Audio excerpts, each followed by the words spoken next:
मेरे घर में फ्रेंच फ्राइज़ कभी बाहर से नहीं आते। सब यही कहते हैं आपके फ्राइज़ बाहर के फ्राइज़ से ज़्यादा मज़ेदार और क्रिस्पी होते हैं और देर तक क्रिस्पी रहते हैं। जबकि घर के साफ़ सुथरे तेल में तले हुए होते हैं तो अनहेल्दी होने का रिस्क भी नहीं होता। बस कुछ सिंपल स्टेप हैं जिन्हें फ्राइज़ बनाते वक्त फ़ॉलो करती हूँ, जिसकी वजह से मेरे फ्रेंच फ्राइज़ हॉट फेवरेट हैं।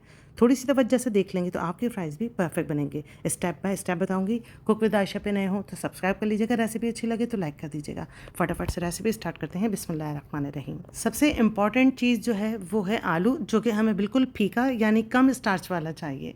तो आप अपने जहाँ से सब्ज़ी लेती हैं वहाँ से बोल दीजिए कि आपको फीका वाला आलू दे दें। अब इसे छील लेंगे, धो लेंगे और धोने के बाद इसकी कटिंग का स्टेप आता है। तो इसकी कटिंग के लिए सबसे पहले इसके गोल किनारे जो हैं उसको चारों तरफ से हम उसकी गोलाई को कट करके इसे तकरीबन रेक्टेंगल शेप दे लेंगे। ये बहुत ज़रूरी है आपको बिल्कुल प्रोफेशनल फ्रेंच फ्राइज़ बनाने के लिए और इसकी जो कटिंग करेंगे उसको बिल्कुल सीधा बनाने के लिए। तो इस तरह से आलू की सारी कटिंग कर लेंगे हम। और जब सारे आलू इस तरह से कटिंग कर लेंगे तो अब हम इसके फ्राइज़ बनाएंगे। फ्राइज़ बनाने के लिए हमें इसको कटिंग करना है हाफ इंच की हम इसको इस तरह से कटिंग कर लेंगे। तो आप देखिए मैंने बिल्कुल इक्वल कटिंग की है, क्योंकि अनइवन कटिंग करेंगी तो आपके फ्राइज़ जो हैं वो अनइवन फ्राई होंगे। ये देखें बिल्कुल एक बराबर और प्रोफेशनल कटिंग। इस तरीके से सारे आलू कटिंग कर लेंगे जो कि दोनों साइड से हाफ इंच होने चाहिए। अब हम इसे वॉश कर लेंगे। एक दो साफ़ पानी निकाल लीजिए ताकि इसका स्टार्च जो है वो मज़ीद कम हो जाए। थोड़ा बहुत जो इसके अंदर स्टार्च होगा वो कटिंग की वजह से आप जब धोएंगी तो वो साफ़ हो जाएगा। अब दूसरा स्टेप है इसका ब्लांच करना। तो यहाँ पानी गर्म होने के लिए मैंने रख दिया है और उसमें मैं टेस्ट के अकॉर्डिंग जो है वो नमक ऐड कर दूँगी। उससे थोड़ा सा ज़्यादा ही लीजिएगा क्योंकि पानी डिस्कार्ड करना है। जब ये बॉईल होने लगे पानी तो इसके अंदर फिर हम आलू डाल देंगे। बॉईल होने के बाद आलू डालिएगा और उसके बाद से आपकी टाइमिंग जो है वो काउंटिंग शुरू होती है।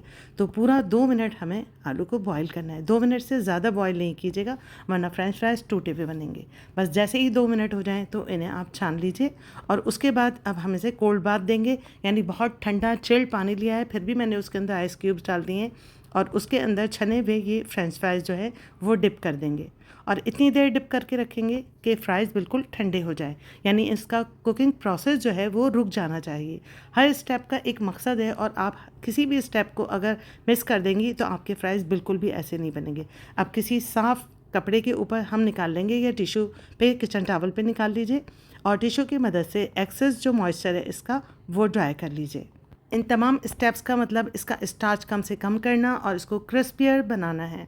तो अब हम इसके अंदर कॉर्न स्टार्च जो है वो ऐड करेंगे। बहुत ज़्यादा भर के ऐड नहीं करना, ये चीज़ याद रखिएगा। बस इतना कॉर्न स्टार्च डालेंगे जितने में ये कोट हो जाएं और ज़रा भी बाकी ना बचे। तो मैंने आधा किलो आलू में 1.5 चमचा जो है 1.5 टेबल स्पून कॉर्न स्टार्च डाला है। तो आप देख लीजिए इसकी कोटिंग बहुत थिक नहीं है, बिल्कुल हल्का सा इसके अंदर कॉर्न स्टार्च लगा हुआ है। तो यहाँ पर अब एक कढ़ाई रख दूँगी और उसमें तेल डालूँगी। तेल को हम गरम करेंगे। पहले मीडियम आंच के ऊपर तेल गरम कर लेंगे, उसके बाद आप आंच देख लीजिए, मीडियम टू लो कर दी है मैंने।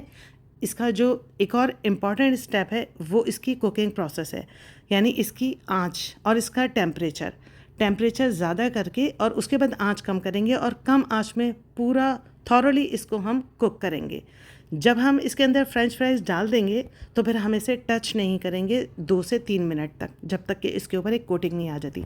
तो अब मैं आपको यहाँ पर फ्रीज़ करने का भी तरीका बता देती हूँ। बिल्कुल इसी स्टेज पे जब हमने कोट करके कॉर्नफ्लोर से रखा था तो इस स्टेज पे आप इसे फ्रीज़ कर सकती हैं। किसी भी जिप लॉक बैग में फ्रीज़र में डाल दीजिए और फिर डायरेक्ट इसे खौलते हुए तेल में डाल के आँच हल्की करके फ्राई कर लीजिएगा।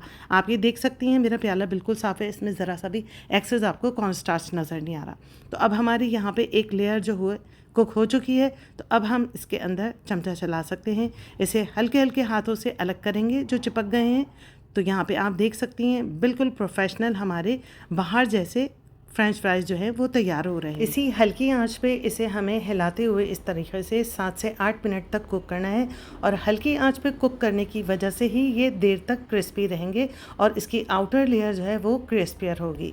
गोल्डन होते ही इसे छन्ने की मदद से निकाल लेंगे और इसका एक्सेस तेल जो है वो ड्रेन कर लेंगे। तो चलें, KFC से ज़्यादा बेहतर साफ़ सुथरे और हाइजेनिक क्रिस्पी फ्रेंच फ्राइज़ हमारे तैयार हैं। आवाज़ सुन लीजिए। लग रहे हैं ना बिल्कुल प्रोफेशनल क्रिस्पी फ्रेंच फ्राइज। अब आपको बाज़ार से कभी भी फ्रेंच फ्राइज ऑर्डर करने की ज़रूरत नहीं पड़ेगी। फ्रेंच फ्राइज बनाने की बेसिक रूल्स हैं, इनको फॉलो करके आप 4-5 केजी पोटैटोज़ के फ्रेंच फ्राइज बनाइए, उन्हें फ्रीज़ कीजिए और जब आपका दिल करे फ्रेंच फ्राइज फ्राई कीजिए और अपने पसंदीदा डिप के साथ उसे एंजॉय कीजिए। आप फ्रेंच फ्राइज कौन सी सॉस के साथ खाना पसंद करती हैं, मुझे फीडबैक में ज़रूर बताइएगा। रेसिपी कैसी लगी ये भी बताइएगा। अच्छी लगी हो तो लाइक कर दीजिएगा, चैनल पर नए हो तो सब्सक्राइब कर लीजिएगा, अपने दोस्तों और रिश्तेदारों में इसे शेयर ज़रूर कीजिएगा। मिलते हैं नेक्स्ट रेसिपी में, जब तक के लिए अल्लाह ने के बान।